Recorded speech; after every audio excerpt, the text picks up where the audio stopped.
em João 4, verso 23, diz assim: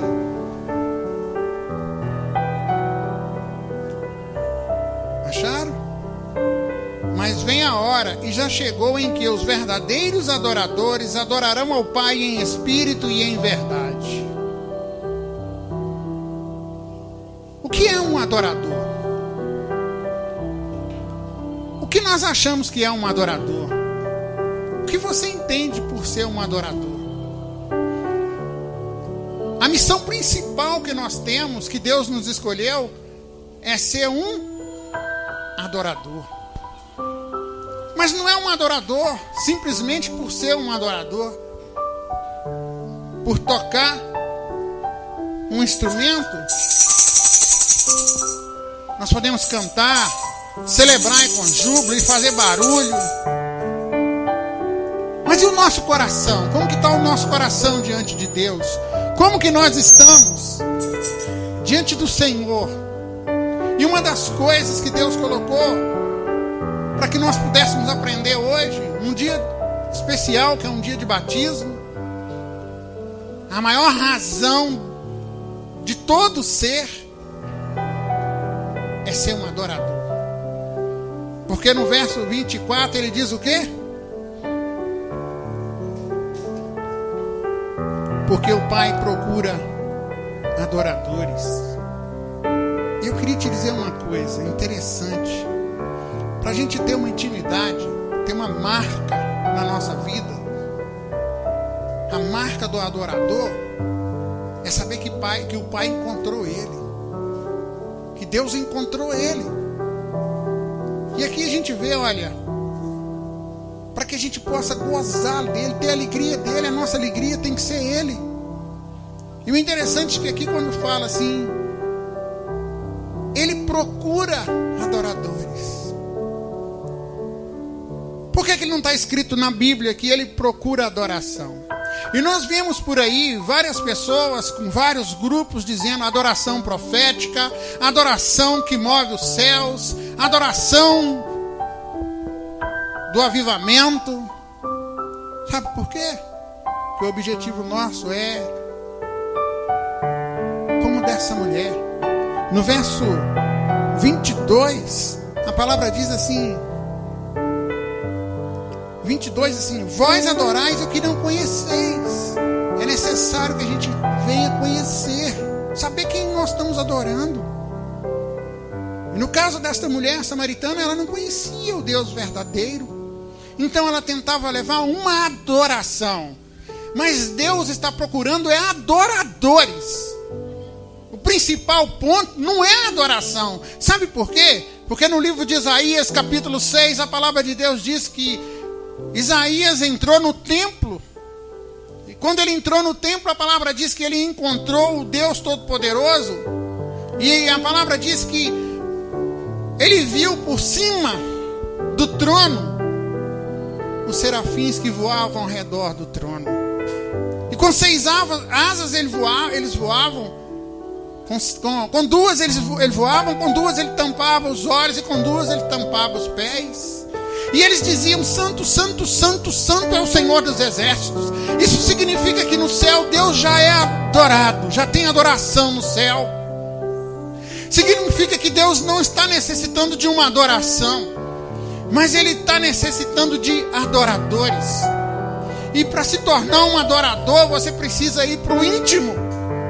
No livro do Apocalipse, Deus chamou o João e disse: João.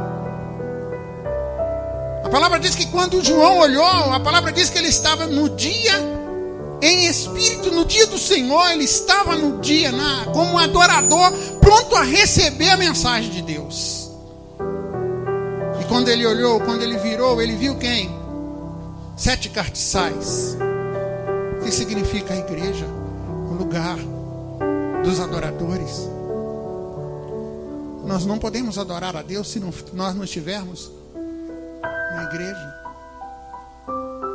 A mulher samaritana, ela disse para Jesus: vocês dizem que é em Jerusalém, naquele templo suntuoso, e nós dizemos que é em Samaria, lá no monte. E Jesus disse: vai vir um dia esse dia já chegou. Se deve adorar em espírito e em verdade. O homem só consegue adorar em espírito e em verdade quando ele está cheio de Deus.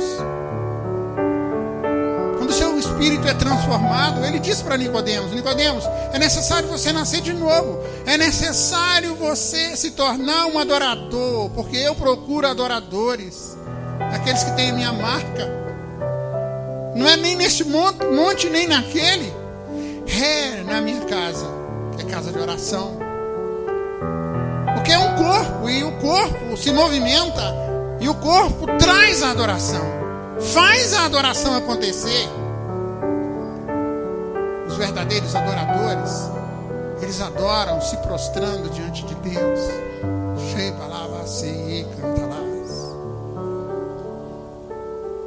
Mas o que é adoração? Adoração, não existe adoração se ela não for centrada fora de Jesus. Lugares sagrados, nós podemos vir aqui adorar juntos. Saímos daqui, não passa de 4 paredes. Mas o que está aqui dentro é o corpo vivo de Cristo, é o lugar da adoração. E quando saímos lá fora, a adoração nos acompanha. Porque nós somos adoradores, não porque nós queremos ou merecemos, mas porque a palavra diz que Ele nos transformou. E Ele olha para nós e Ele nos vê como o quê? Como o bichinho de Jacó, um vermezinho. Significa que nós somos insignificantes diante deles, mas Ele nos amou primeiro e Ele nos transformou. Não existe lugar sagrado, querida. Não interessa se é lá ou cá, interessa que é dentro de você, porque não sabeis vós que vocês são o templo. O lugar da adoração é dentro do seu espírito. Quando Maria, ela foi visitar a sua prima Isabel, o filho tremeu, Jesus tremeu dentro dela. E ela cantou um cântico: a minha alma engrandece ao Senhor. Lá dentro dela estava adorando ao Deus Todo-Poderoso. Deus procura os verdadeiros adoradores. Deus não está procurando uma adoração. Deus está procurando os que fazem a adoração. É isso que Ele está procurando. E hoje o que vai acontecer aqui é uma adoração. Por que uma adoração? Porque Ele disse: ide, ensinai, batizai em meu nome. Ensinem, façam discípulos. A adoração não pode ser sem o entendimento. Você tem que saber para quem você está adorando e quem é a pessoa de Jesus Cristo. A mulher, quando Jesus ele tem um diálogo com ela, ele disse: eu quero dessa água que você está tirando ao poço. E ela disse: como que eu vou te dar dessa água se você é judeu? E ele disse: eu posso te dar uma água melhor. Aí ele se revelou para ela: eu sou o que sou. Posso te dar. É isso que Deus está falando para mim e para você. Para mim e você se tornar o verdadeiro adorador, não tem como eu ir, porque Jesus disse que, olha, fora de mim nós não podemos fazer nada. Fora dele nós não somos nada. Ele é o caminho, a verdade e a vida. Só através dele nós conseguimos atingir o coração de Deus. Sabe por que nós falhamos? Porque nós ensaiamos aqui, queremos cantar os cânticos, queremos pegar o violão e tocar da nossa forma. Não, queridos. Você já tem que ser movido como adorador. O seu combustível tem que ser o Espírito Santo. A lenha que move dentro de você tem que ser o Espírito Santo. Tem que arder, tem que queimar dentro de você. E muitas das vezes estamos tentando adorar alguém que a gente não conhece. E como a gente conhece alguém? Comendo com ele, sabendo o que ele faz, sabendo a comida que ele come, a bebida que ele bebe, a forma de andar, conhecendo de perto. E essa mulher não conhecia até aquele momento. E aqui a palavra diz que muitas das vezes a gente faz uma adoração desprovida de liturgia. A gente programa tudo certo e fala para Deus: Deus, aqui não, Deus. Porque hoje nós queremos cantar advogado fiel. Porque hoje o culto tem que acabar às 8h20. Uma liturgia mas Ele procura os adoradores, que não se importa se é uma criança que está cantando, se sou eu ou se é você que esteja pregando. É importante é o que está saindo do altar. Isso é que é importante. Um adorador, ele vai até o rio e quer se molhar, quer se banhar, quer ser transformado